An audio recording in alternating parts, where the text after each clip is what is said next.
Hello and welcome to day 23 of Adventures in Tarot Casting, a series where I have been basically guiding you through a few of our casting boards. And as we're on day 23, it's getting a little harder to decide which ones I want to use because a lot of them at this point, the placements are a little bit redundant.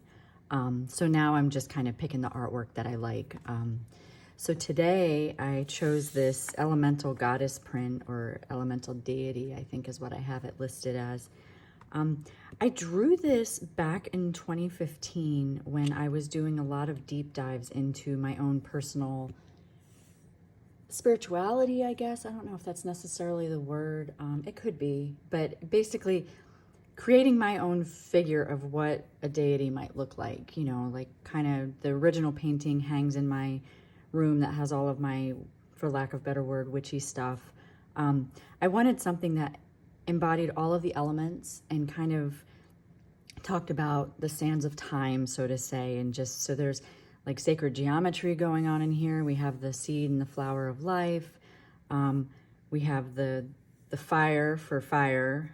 We have the smoke that looks like gray hair for wind, and then there's water, and then the flowers represent earth. I also have the wings to a nod to air as well.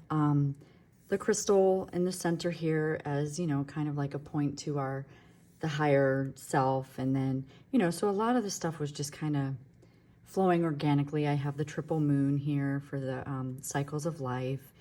And then there's even more sacred geometry going on in the face. The background is a Metatron cube. So it was like a lot of different elements all into one, trying to tap into that feeling of just the energy around us, you know, because the truth is we connect with these energies, we make up stories, we talk about them, but we really don't know what's out there until we pass, right? You know, my woo tends to be a little bit more skeptical, and if you're in my world for any amount of time, you will know that while I love crystals, I also know that, say for instance, like I love an amethyst, you know, and I know all the properties that go along with an amethyst, but I also know that just carrying around an amethyst with you is not going to make you sober.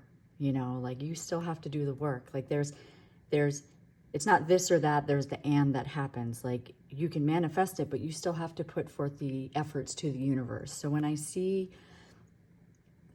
a painting like this, or, you know, a depiction of a deity or somebody's relationship with, you know, this higher level, it reminds me that we work together. We work in a symbiotic relationship. Like, so it's just kind of how we're all connected, you know, and that's the basis of this board. That's why it even exists. I mean, because like I said, it's a painting on my wall. It's done with Copic markers. And when I do Copic marker drawings, I do them on a Bristol board because the way that it soaks up the ink is just, it's just lovely and beautiful. But so let's just get to it. I'm going to be using, like, while this board has space for large tiles, it's another kitchen sink type of board because it has space for the large cards.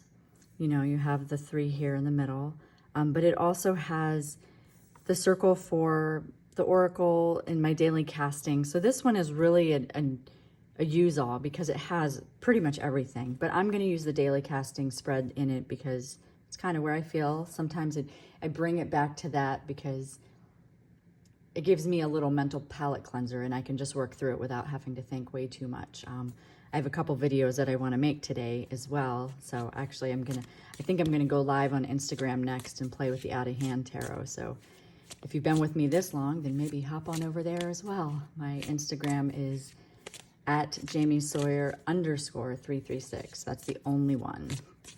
But anyway, let's get to the reading, shall we? And I'm shuffling my oracle cards, so I guess I'm going to put that down first. You know, sometimes it's second, but... And let's see, we have a little jumper. We're going to just take the jump. And we have owl. I love that. Owl talking about, you know, our nocturnal tendencies, then all the wisdom that comes along with the owl. So maybe it's what are we thinking about that's helping the expansion of our mind during our slumber, right? I am not a nocturnal person. If you haven't figured it out yet, I am very early. I wake up around 5 a.m. There's beauty in the peaceful stillness of the house before the world wakes up. And perhaps that's the same thing that happens at night in what the owls love, but I suspect the natural world really comes alive at night. Okay, let's see what energy is going to be with us today for Out of Hand. Let's see.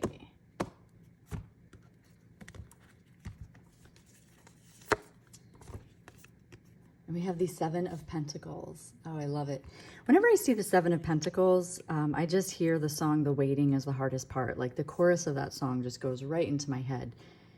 And I think about that. I think about like in our ability to wait, in our ability to actually understand patience, and in that desire to want more, we sometimes want to hurry up. But with this, it's like, you can try and force it, but it's not going to make the plants grow faster. It's not going to make the cupcakes to cook faster. It's not going to make the water boil. You know, you think about the old cliches, a watched pot never boils. You know, it does, it will. It just may feel like it's going to take forever. Watching paint dry, you know, all those cliches. But what can we do in that stillness?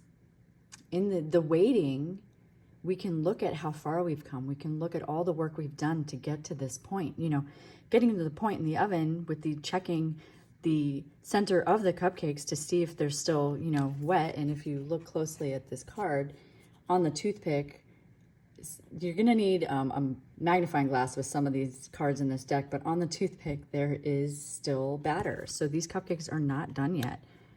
So they're going to go back in for a couple more minutes. So it's like, what is it that you're trying to rush? So to make the wait a little bit more bearable, you could think about the steps that got here. You know, I'm going to use the cupcake analogy, the mixing of the ingredients, making of the batter. What were you thinking about when you were doing that? Were you pouring love and intention into it? You know, there's so much, and then there's so much wisdom to be found in that, right?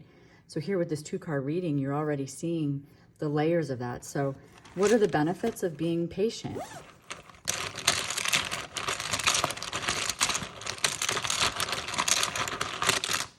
And we've got the 6 of Wands.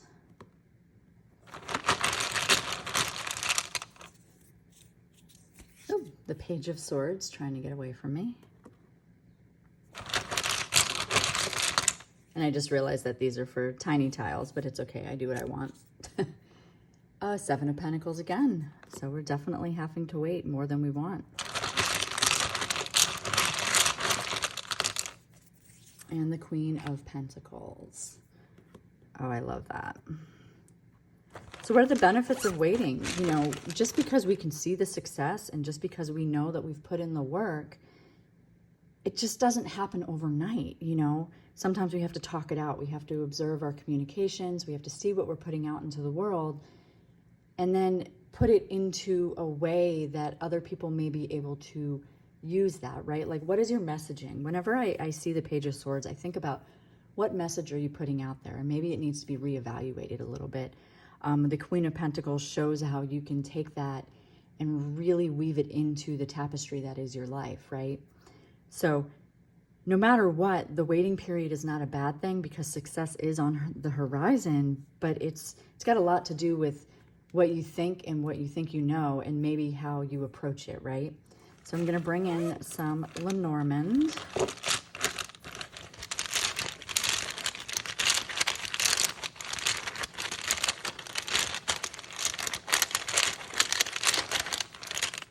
And we've got Crossroads.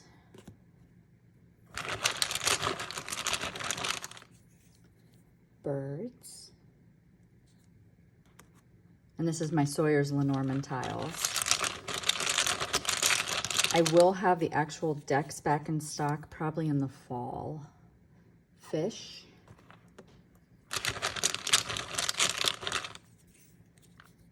Heart. And Anchor. Oh my gosh, what a great reading for today. These are all such good cards. I was happy to not see the mice again, right? But I think the mice has resolved itself. Anyway, so the crossroads, the decisions that we've been making have brought us to this point, right? We're at this, you know, I think of the crossroads. I think in music sometimes, music and movies a lot. So we've got at the crossroads, and then I think of all the things that go along with that. Robert Johnson, I think of Supernatural, I think of all the crossroads things. But it's a decision, right? When we get here, we're faced with a couple choices. And the choices are, if we wait, then what it is that we're trying for, we will be successful with it. Going forward, our messaging and the chatter, and I've got the birds, it's like, it's really pointing at that, the messaging and the way we're communicating. That way we can be this, you know, kind of leader in it, but one that is going at it for the good of everybody, right? And so the birds showing up, it's talking a lot about our oral communication and what we're vocalizing, right? All in the vein of being patient and waiting and allowing that knowledge to really absorb, so that later in going through in the action steps, we've got the heart with the fish and the anchor. And it's like the messages that come from the heart will always leave us anchored in abundance. We will always be stable and have what we need, right? So, but sometimes we just have to wait. You know, I know that a lot of us right now are feeling some strange energy when it comes to social media and how much that has changed. I think we're over-connected and we're all feeling fatigued about it. So maybe you're feeling the call to pull back a little bit, and you're in this waiting period of being like, you know what, do I really need to do all this now? I can't rush it. Knowing that, this is the knowing in the owl, that with age comes wisdom, with, you know, integration of everything that we've been through to this point in our life, we understand that waiting is part of the process, right? And so because we can anchor ourselves in what has a lot of meaning to us in our heartfelt space, we will always have that abundance. And whatever the abundance looks like to you, just bask in it and just really, really nestle and anchor yourself in that. So that is this reading for today. But see how sometimes the backdrop can like set the stage for an energy overall. So it's kind of, when I was explaining the deity image, we're talking about that integration of all the elements and how we are connected to the whole greater world, as the whole greater world. And then the message tells us that it's not just us. We have to observe and be patient and see what is meant for us will always be for us.